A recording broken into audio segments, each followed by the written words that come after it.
everyone, it's Ms. Hartman. Because I'm not able to meet with you today, this will take the place of our mini lesson that we normally have in class. So today what I'm going to go over with you is informational text structure. So when we think about text structure, it's another way of saying how the author organizes their information. So because their purpose is to inform you about something, sometimes there are better ways to organize information than others. Think about a recipe. If you write a recipe, there's a way that you have to write it in order for the person to come out with a decent meal. You have to go step by step. So you have to organize your information a specific way. If you're giving somebody directions somewhere, you have to organize your information a specific way so that that person gets to the right place.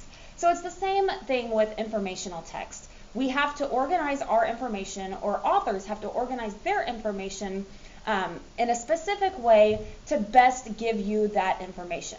So when we read informational texts, we have to think about these things. We have to notice the way that they organize their text, what the structure is that they use for that informational text.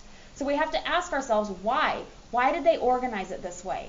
And then how does this particular order help them achieve their purpose? So how does the text organization help them in their purpose, whether it's to persuade, to inform, or to entertain? Okay? Now, I want you to note that here in 8th grade, we're going to get into some deeper informational texts. They're going to be a little more, we're going to analyze them a little bit deeper, and they are going to be a little higher level. And so I want you to take note that an author may organize information in one of the following ways. So we're going to go over the different patterns, but they may not use the same structure for the entire article.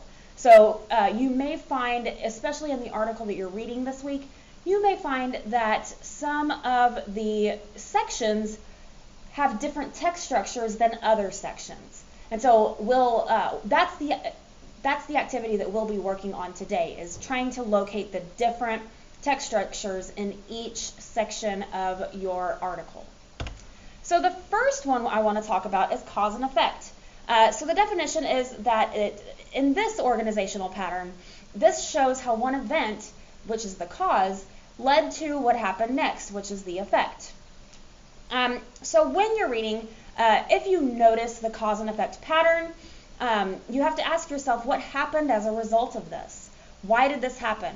What caused this event? And so in order to be able to tell if it's a cause and effect pattern, you want to look for these signal words. As a result, one effect, a cause that, consequently, because, since, and due to.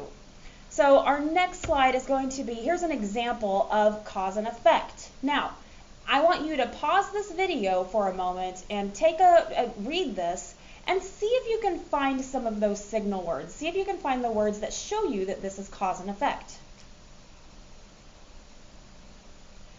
So if you chose because, results, and a significant effect, these are our signal words that show us that this is cause and effect.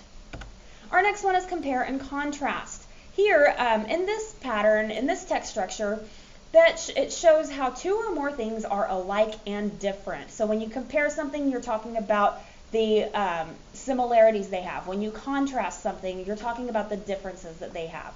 So you have to ask yourself, if you have determined that this is a compare and contrast text structure, you have to ask yourself what things are being compared. What ways are they similar?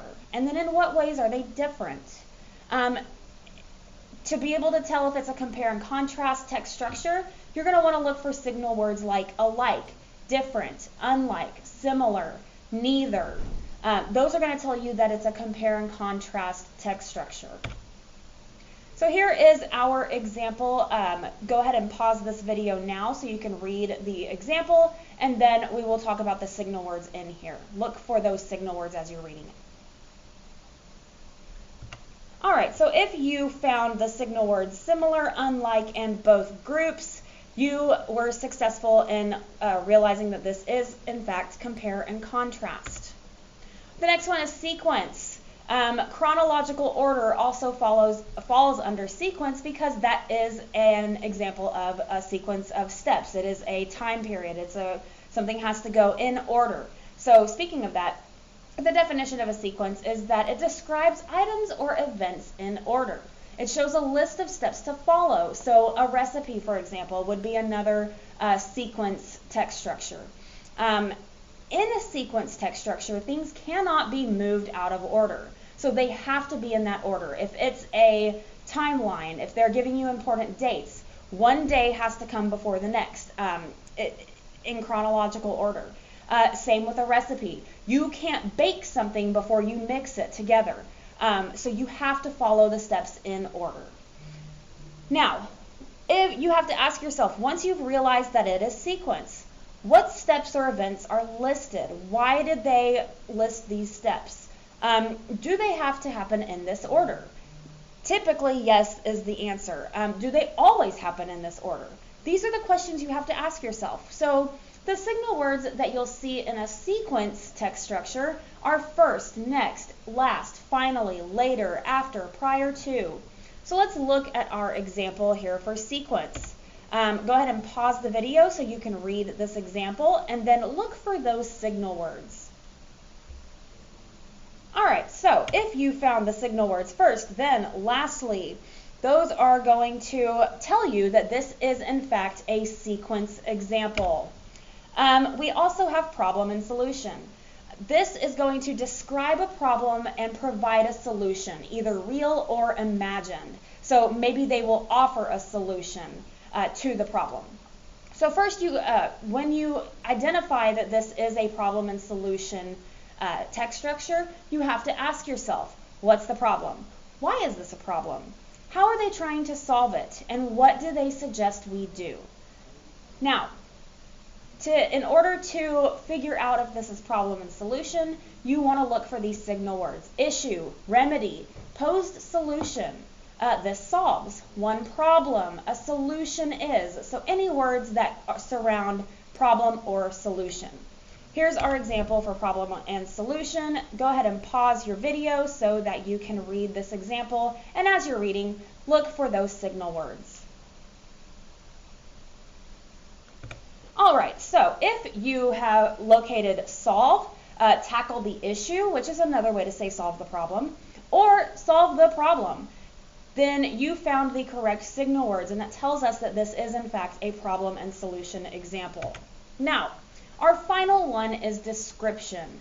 The definition of this is when the author lists characteristics of something, or they're giving examples of something. In this text structure, the order is not important. So you have to ask yourself, what is being described? How is it being described? Is it by appearance? Is it by location? Is it by purpose? And then what must be remembered? What do you need to remember from this article? Now, I want to give you a hint. An entire news article will not just be description.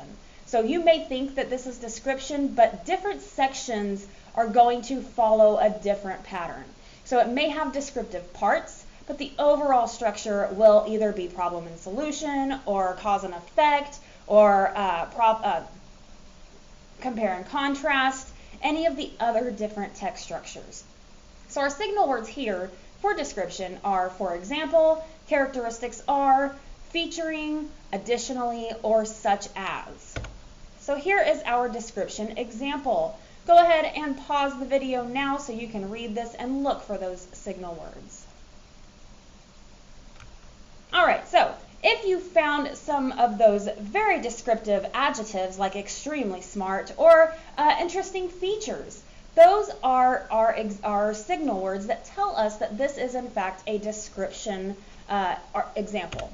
Now, when we are analyzing text structure, what we want to do is we want to ask ourselves these questions, because authors are very careful when they write that they pick an organizational pattern that will help them send the message. So they are very critical in choosing the exact way they want to give you information. So after you determine the structure, you need to ask yourself, why did they pick this structure? How does this help them?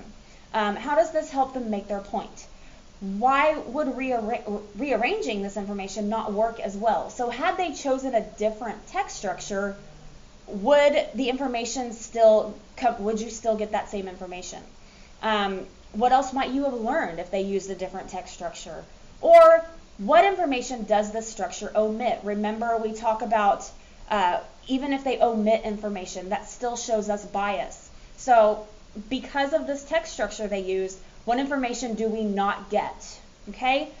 So as you work on your activity today, think about the different text structures and what the purpose of the author is, and then why they chose that text structure in the first place. Y'all have a wonderful day. Be sure to check out the video on how to complete the text structure graphic organizer. I hope you have a great weekend, and I will see you all on Tuesday.